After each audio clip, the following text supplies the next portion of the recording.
안녕하세요. 2019년 칭다오 청운한국학교 멘토멘티의 AP 사이콜로지 7번째 강의입니다. 오늘은 Motivation and Emotion, 동기와 감정에 대해 배우도록 하겠습니다. 먼저 Drive Reduction Theory는 Theory that our behavior is motivated by biological needs. 우리의 행동이 생물학적 욕구에 의해 발생한다는 이론인데요. 그 이유는 우리 몸이 안정된 상태인 호메오스테이시스를 추구하기 때문입니다.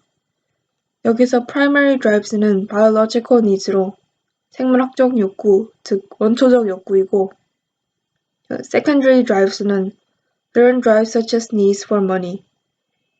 우리가 학습을 통해 배운 욕구로 그 예로는 돈이 있습니다. 하지만 drive reduction theory로는 모든 행동을 설명할 수 없습니다. 가끔 사람은 그 어떤 욕구와도 연결되지 않은 듯한 행동을 보이기 때문입니다. 다음 arousal theory는 우리가 적절한 정도의 흥분을 추구한다는 이론입니다. 이 arousal theory 안에는 Yerkes-Dodson law라는 법칙이 있는데 이 법칙은 우리가 적정의 흥분 상태에서는 일의 효율이 높아지지만 흥분이 너무 약하거나 강할 시 일의 효율이 떨어진다는 법칙입니다. 또한 우리가 평정을 유지하는 보통 상태를 baseline이라고 부르는데요. 우리는 opponent process라는 현상으로 이 베이스라인으로 돌아가고 싶어하는 동기를 느낀다고 합니다. 다음으로는 Maslow's hierarchy of needs가 있는데요. 에이브럼 마슬로우에 따르면 우리의 어떤 욕구들이 우선으로 충족되어야 하는지에 따라 욕구의 계급을 나눌 수 있다고 합니다. 에이브럼 마슬로우가 나눈 계급에 따르면 가장 아래에는 physiological needs로 생리적 욕구가 있고 그 위에는 safety needs, 안전에 대한 욕구, 그 위에는 belongingness and love needs, 소속감과 사랑에 대한 욕구, 그 위에는 esteem needs, 자존감에 대한 욕구, 그리고 그 가장 위에는 self-actualization needs로 자아 실현에 대한 욕구가 있습니다. 다음은 eating disorder를 소개할 텐데요. 먼저 부미아는 짧은 시간 내에 많은 양의 음식을 먹고 그 음식을 토하거나 과도한 운동으로 몸속에서 제거하려는 그런 병입니다. 부미아 환자들은 음식과 자기 몸무게에 대한 집착이 아주 심하다고 합니다. 다음은 anorexia nervosa가 있는데요. anorexia nervosa의 환자들은 자신의 몸무게를 보통 몸무게의 85%보다 더 가볍게 만들고 몸무게에 대한 엄청난 집착 때문에 먹는 것을 극도로 꺼려한다고 합니다. 전문가들은 이런 eating disorder를 현대사회의 미와 마른 체형에 대한 집착을 원인으로 봅니다. 다음은 extrinsic 그리고 intrinsic motivation인데요. extrinsic motivator는 rewards that we get for accomplishments from outside ourselves. 자신 밖에서 얻는 성취에 대한 상으로 그 예로는 월급이 있습니다. Intrinsic motivator는 rewards we get internally, such as enjoyment or satisfaction. 우리가 우리 안에서 받는 상으로 그 예로는 즐거움이나 만족감이 있습니다. 많은 사람들을 통솔해야 하는 기업의 CEO들은 이런 모티베이터를 이해하는 것이 아주 중요한데요. 전문가의 연구 결과 intrinsic motivator가 지속적인 효율적 행동에 가장 효과적이라고 합니다. 이에 비해 extrinsic motivator는 아주 효과적이지만 지속 기간이 그만큼 짧다고 합니다. 다음은 modus conflict, 즉 동기가 갈등할 때 일어나는 다양한 갈등을 설명해 보겠습니다.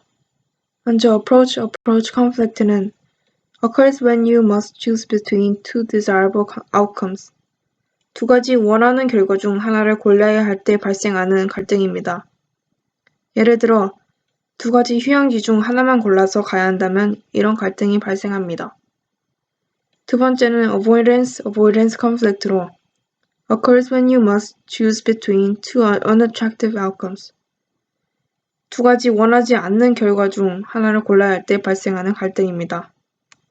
예를 들어 두 가지 벌 중 하나를 골라서 받아야 한다면 이런 갈등이 발생합니다. 다음으로 approach avoidance conflict는 exists when one event or goal has both attractive and unattractive features. 하나의 사건이나 목표가 좋은 점이 있는 동시에 나쁜 점이 있을 때 발생합니다. 예를 들어 산을 오르는 것은 아주 힘들지만 정상에 올랐을 때 경치가 좋고 성취감이 크다면 이런 갈등이 일어나겠죠. 그리고 multiple approach avoidance conflict는 when must choose between two or more things, each of which has both desirable and undesirable features.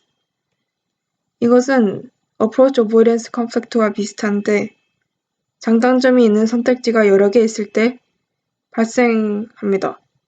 예를 들어 갖고 싶은 비싼 물건이 여러 개 있는데 각각 사기 위해서는 돈을 열심히 일해서 벌어야 할 때 이런 갈등이 발생합니다. 다음은 셀리우스의 General Adaptation Syndrome인데요. General Adaptation Syndrome은 스트레스에 대한 사람과 동물의 전반적인 대응을 설명합니다. 실제로 인간의 스트레스에 대한 반응은 아주 일관성이 있다고 합니다.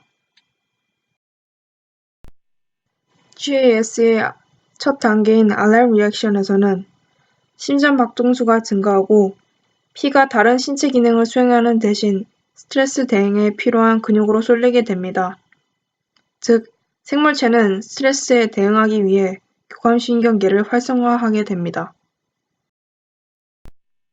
다음 단계인 Resistance에서는 몸이 여전히 전의 알람 리액션 단계의 상태에 있고 이 긴장 상태를 유지하기 위해 호르몬이 분비됩니다. 하지만 이 긴장 상태가 오랜 시간 지속되면 몸은 곧 필요한 자원들을 잃게 됩니다. 마지막 단계는 Exhaustion인데요. Exhaustion 단계에서는 보교감 신경계가 활성화돼 신체 상태를 정상으로 되돌려 놓습니다. 이 상태에서는 오랜 시간 지속된 긴장 상태로 인해 몸의 영양분이 부족한 상태이기 때문에 신체가 병에 더 취약하다고 합니다. 이렇게 모티베이션과 이모션 단원을 끝냈고 다음에는 발달 심리학으로 찾아뵙겠습니다. 감사합니다.